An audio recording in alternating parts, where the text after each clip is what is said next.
I'm helping another store today, and the girl that I'm working with, she was like, you always have hiccups every time I work with you.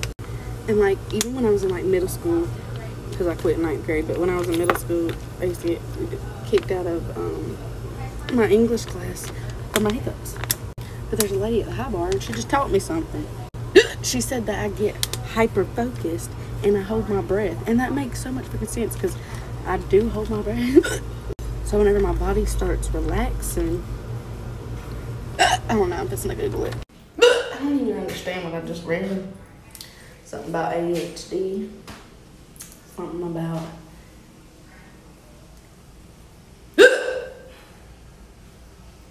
I gotta start fucking breathing. Because they're the kind that you can't even hold in because they're so hurtful.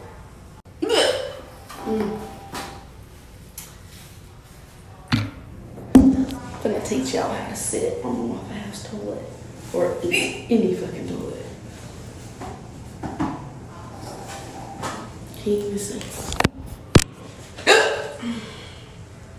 Do a little action. Gotta get that lip right there so it won't fall.